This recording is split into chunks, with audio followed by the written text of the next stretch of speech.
Retro ஆன்மீகம் நேயர்களுக்கு வணக்கம். நான் உங்கள் பிருந்தா சங்கர். இன்று நம்மோடு சிறப்பு விருந்தினராக இணைந்திருப்பது ஜோதிடர் மற்றும் life coach Jaya Ravi madam அவர்கள். வணக்கம் மேம். வணக்கம்மா. எப்படி இருக்கீங்க? சூப்பராக இருக்கேன்மா. நீங்கள் எப்படி? நல்லா இருக்கேன் மேம். குரு பகவான் வந்தாலே மக்கள் ரொம்பவே ஒரு சந்தோஷ நிலை அடைவாங்க. ஏன்னா சனி பயிற்சினால பல விஷயங்களை அவர்கள் ஃபேஸ் பண்ணக்கூடிய ஒரு நிலை இருக்கும். இப்போ இந்த குரு பகவான் அனைத்து மக்களுக்கும் எந்த மாதிரியான நல்ல விஷயங்களை முதல்ல செய்ய இருக்கிறார்? ரொம்ப நல்ல கேள்வி. அதாவது குரு பயிற்சியில் இது சிறப்பான குரு பயிற்சி. ஏன்னா உச்ச குரு அப்படிங்கிறது 12 வருஷத்துக்கு ஒரு தடவை வரக்கூடிய விஷயம். இது ரொம்ப அற்புதமான பயிற்சி. ஏன்னா தன்னுடைய அந்த உச்ச வீட்டில் குரு அமரும் பொழுது அவருக்கு ஒரு தனி பவர் அந்த இடத்துல கிடச்சிடுது. இப்போ குரு பகவான் அப்படின்னாலே நம்ம எல்லாத்துக்குமே அவர் தான். நம்மளோட ஜாதக கட்டத்தில் பார்த்திங்கன்னா கிட்டத்தட்ட 9 வீடுகளுக்கு அவருடைய ஆளுமை அப்படிங்கிறது இருக்குது. நம்மளுக்கு பணம் வேணுமா, குரு பகவான் தான். குழந்தை வேணுமா, குரு பகவான் தான். கல்யாணம் ஆகணுமா, குரு பகவான் தான். நமக்கு ஏதாவது அதிர்ஷ்டம் வேணுமா, பாக்கியம் வேணுமா, அதுக்கும் குரு பகவான் தான். நம்மளுக்கு ஏதாவது ஆசைப்பட்ட விஷயங்கள்லாம் நிறைவேறணுமா, லாபம் வேணுமா, அதுக்கும் குரு பகவான் தான். ஸோ இந்த 5 பாவங்களையும் அவர் கையில் எடுத்துக்கிறாரு. மேலும் அவர் பார்க்கக்கூடிய பாவங்கள்ங்கிறது 3 பாவம், அப்போ 8. அவர் உட்கார்ந்துருக்கிற பாவம் 9. அப்போ மொத்தம் 12 கட்டத்தில் 9 கட்டத்துக்கு அவருடைய ஆளுமை தான் இருக்குது. ஸோ அவருடைய தயவு இல்லாமல் எதுவுமே பண்ண முடியாது. அவர் முழு சுபர் தான். ஜோதிடத்தில் அவருக்கு ஒரு தனி அந்தஸ்து. அவர் யாருன்னா தேவகுரு. குருங்கிறது நம்ம எல்லாரும் தட்சிணாமூர்த்தி அப்படிலாம் சொல்கிறோம். ஆனால் தட்சிணாமூர்த்தி கிடையாது. குரு அப்படின்னாலே ப்ரஹஸ்பதி தான்.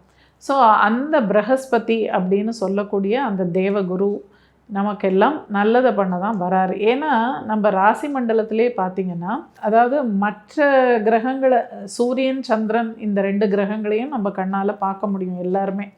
குரு பகவானையும் இரவு நேரங்களில் அவரையும் நம்ம பார்க்க முடியும். இந்த பூமிக்கு அருகாமையில் அவர் வரும்பொழுது நிச்சயமாக ஒரு நல்ல அந்த புவியீர்ப்பு சக்தி இதெல்லாம் சொல்கிறாங்க இல்லையா, அதுதான் இங்கே வேலை பண்ணுது.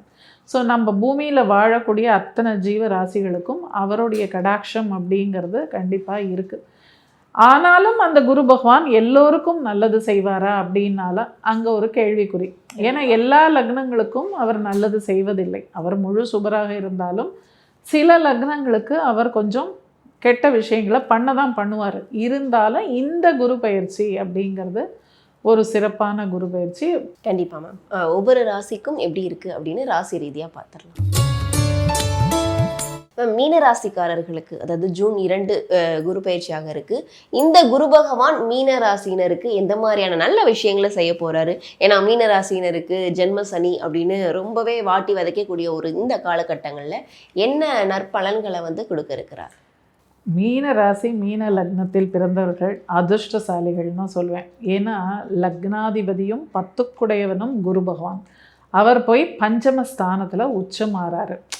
எவ்வளோ சூப்பராக இருக்குது கேட்கும் போதே இல்லையா? அப்போ இவங்களுக்கு நிச்சயமாக இது ஒரு நல்ல பொற்காலமாக இருக்கும். அந்த 5ஆம் இடம்ங்கிறது கலைத்துறை, சரியா? அப்போ அங்கே போய் இந்த குரு பகவான் லக்னாதிபதியாகி அங்கே உச்சமடையும் போது கலைத்துறையில் இருப்பவர்களுக்கு நல்ல பேர், புகழ், ரெக்கக்னிஷன் எல்லாமே உங்களுக்கு கிடைக்கும். நல்ல ப்ரைஸு, அவார்டு, ரிவார்டு எல்லாம் கிடைக்கும். சூப்பராக இருக்கும்.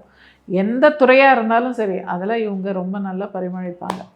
அதே மாதிரி அந்த 5ஆம் இடத்துல உட்கார்ந்து அவர் பார்க்கக்கூடிய பாவங்கள் பார்த்திங்கன்னா 9ஆம் இடம், 11ஆம் இடம், லக்ன பாவம் 3யுமே பார்க்க போகிறாரு. அப்போ 9ஆம் இடம்ங்கிறது என்ன? பாக்யஸ்தானம் இல்லையா? அப்போது உங்களுக்கு என்ன வேணுமோ எல்லா விதமான அதிர்ஷ்டத்தையும் கொண்டு குரு பகவான் கொடுப்பார். ஏன்னா அவரே லக்னாதிபதி ஆகிட்டார் அண்ட் அவரே தொழில் ஸ்தானாதிபதியாகவும் ஆயிட்டார். அப்போ நிச்சயமாக பல மடங்கு உங்களுக்கு செய்வார். இந்த குரு பயிற்சி பொற்காலம் தான், சரியா? அதுக்கப்புறம் 9ஆம் பாவம் அப்படிங்கிறதுனால ஒரு குருமார்களுடைய ஆசீர்வாதங்கள், குருவோடைய தீட்சை கிடைக்கிறது, இல்லைன்னா ஆன்மீக பயணங்கள், யாத்திரை. இப்போ நிறைய பேர் இந்த மவுண்ட் கைலாஷ் போகணும்லாம் ஆசைப்படுவாங்க இல்லையா? அந்த மாதிரி பிளான்ஸ் இருக்கிறவங்க இந்த குரு பயிற்சியில் அவங்க பிளான் பண்ணலாம். அந்த மாதிரியான புனித க்ஷேத்திரங்களுக்கு போவது. அதே மாதிரி 11ஆம் இடத்தை பார்க்கறதுனால லாபம் பல மடங்காக இருக்கும். நல்ல ஒரு அதுலேயும் தொழில் பாவம் அப்படிங்கிறது ரொம்ப சிறப்பாக இருக்கும். நீங்கள் ஆசைப்பட்ட அத்தனை விஷயத்தையும் நீங்கள் பண்ணலாம், சாதிக்கக்கூடிய ஒரு காலம்.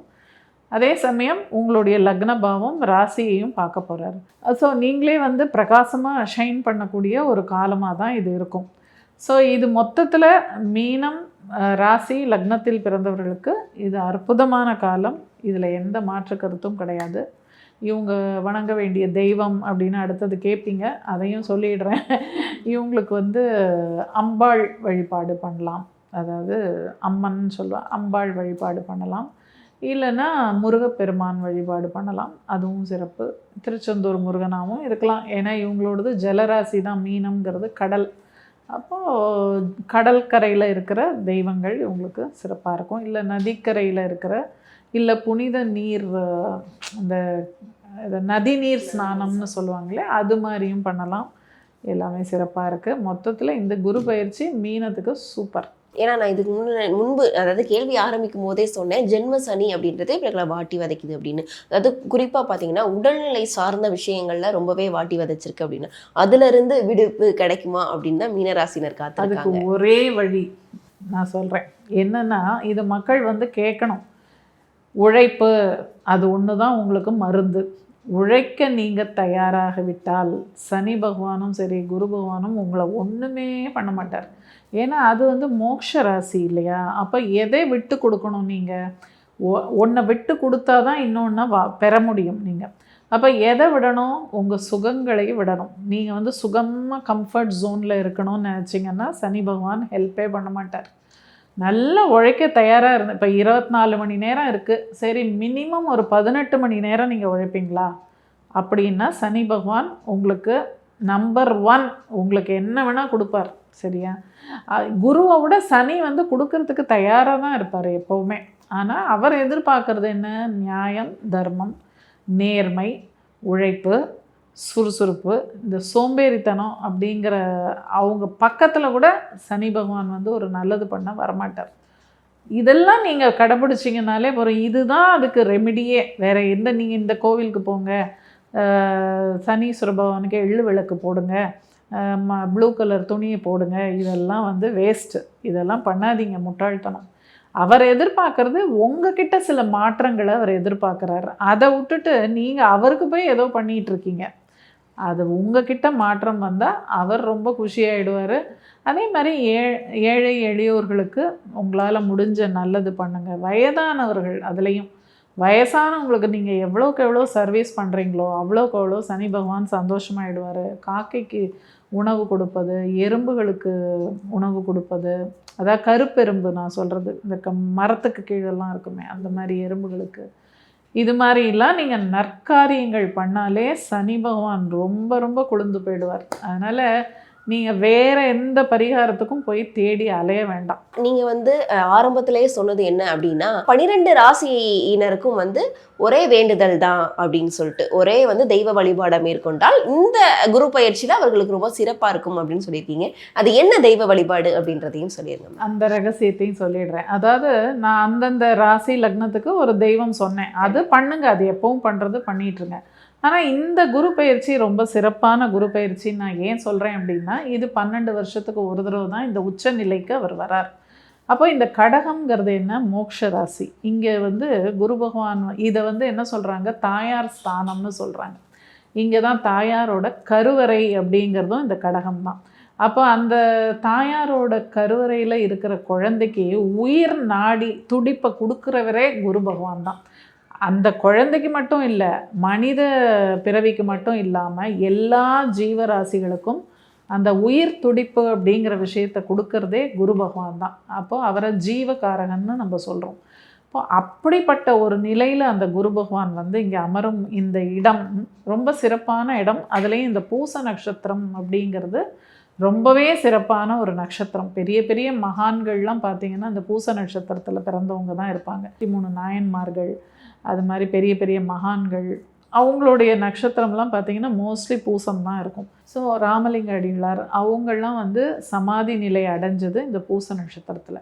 ஸோ அப்படிப்பட்ட ஒரு சிறந்த இந்த நட்சத்திரத்தில் குரு பகவான் சஞ்சாரிக்கும் பொழுது இது ஒரு சிறப்பான கடகம் என்பது ரொம்ப அதி உன்னதமான ஒரு ராசி. இது வந்து எப்படி சொல்கிறாங்கன்னா, இந்த பூமியை வந்து தாங்கி பிடிக்கிறதே இந்த கடக ரேகையும் மகர ரேகையும் தான் சொல்லுவாங்க. இந்த 2 ரேகை ரொம்ப முக்கியமான இடங்கள். ஸோ அதனால் இந்த இடத்துல வந்து நம்ம யாரை வழிபட்டால் சிறப்பு அப்படின்னு பார்த்தீங்கன்னா, மகான்கள், சித்தர்கள், இந்த மாதிரி ஜீவ சமாதி அடைந்த இவர்கள்லாம் இந்த பெரிய பெரிய மகான்களை போய் வழிபடுறது அப்படிங்கிறது இந்த குரு பயிற்சிக்கு ரொம்ப சிறப்பான வழிபாடு. இது எல்லா லக்னம் ராசியில் பிறந்தவர்களும் இது செய்யலாம். ஏன்னா இங்கே மகான்கள் தான் நமக்கு தெய்வத்தினுடைய தூதுவர்கள் அப்படின்னு சொல்கிறோம்.